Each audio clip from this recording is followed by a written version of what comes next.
How everybody's doing today. I'm going to try to keep this as brief as possible. Brother Horace had called me and let me know that they were doing something. You let the man do something for the lady when he asked, could I write something and do a form? And I told him, yeah. And I just want to first say I'm honored. And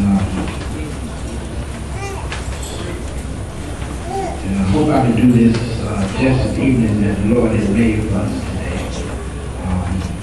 When I hung the phone up, I really didn't know what I was going to do, and I asked God, and to where when I speak that it can involve everybody too.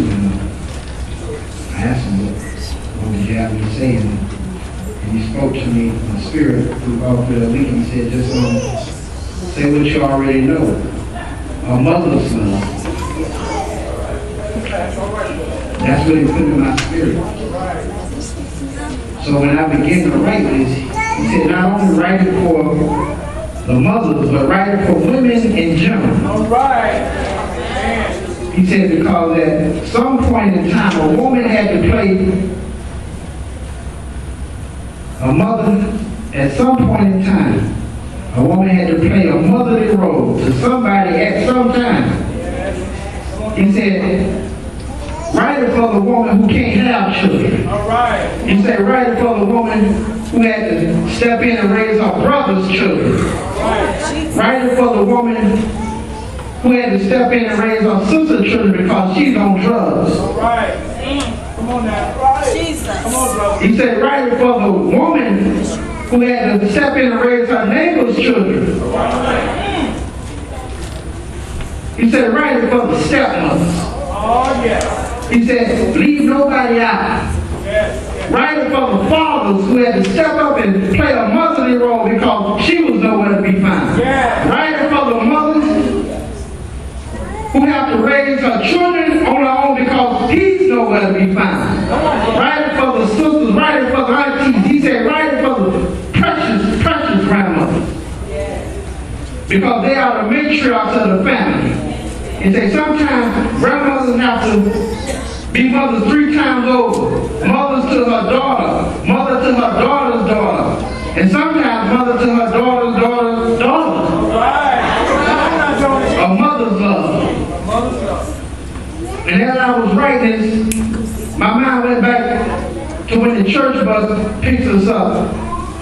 And on that ride, as we go around picking up different people, I witnessed something that takes place, something amazing that takes place. There's a little boy by the name of Christian. And that little boy gets so much love on that bus. Sister Dixon would have me this and after a while, she'll pass him to Grandma T and she say, hey! And after a while, she'll pass him to Mama Kendra, and when he gets in her arm, there's a joy beyond joy that comes over his face. And she'll be looking at him, and he'll be looking at her, and nothing is being said. And in that silent moment, you can see in his eyes that he knows that in her arms, he feels the safest. That in her arms, he feels the most confident. Yes, I know Sister Dixon adores him and Grandma T loves him beyond words. But when he gets in Mama Kendra's arms, he knows a mother's love.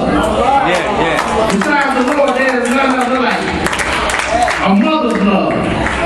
The way she holds and hugs. The way she makes you feel safe and snug. A mother's love. See, it fits her hand like a perfect glove. A mother's love, committed. The type of love that say, you don't have to go through because I already did. I already sacrificed. I already went through the bumps. I already took the lumps. I already got the bruises. A mother's love. See, her love breathes, it lives, it nurtures, and it gives. And when a child dies, there's nothing more compelling than to hear a mother's cry, weeping for her child. For 9 months she carried, and now she has to bury. a mother's love. It's educational. It's serious. She teaches her daughter what to do when she experiences her first period. Sit down and talk with her about the birds and the bees and the responsibility of having a baby. She teaches her daughter at all times, conduct yourself like a lady. A mother's love. Has no doubt. Now that same love that tells you to stay is the same love that tells you to get your behind out. A mother's love is fixed her hand like a glove. A mother's love.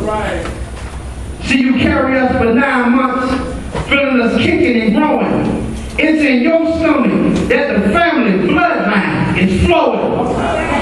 A mother's love goes beyond and above. See, when daddy sperm don't walk out, gone, left you and the kids all alone because he didn't want to bother. When you had to raise your children as their mother and their father, a mother's love, keeping a roof over their head, putting clothes on their backs and their little bellies fed, and you keep going and going and going until you can barely go any longer.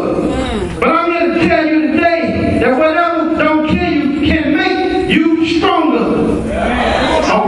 A mother's love, collard green, black-eyed peas, sweet candy here, macaroni and cheese, fried chicken, pot roast, honey baked ham with your peas on it, and the pineapple, mother pork chop, and homemade cornbread. Now see, I'm not talking about jiffy, I'm talking about homemade cornbread. Mama in the kitchen, grandma in the kitchen, laboring all day long, putting a foot in it, feeding her family. A mother's love, it inspires, it uplifts, it's God's gift to share. It cares, it's bold, it dares, it's unwavering rare. A mother's love.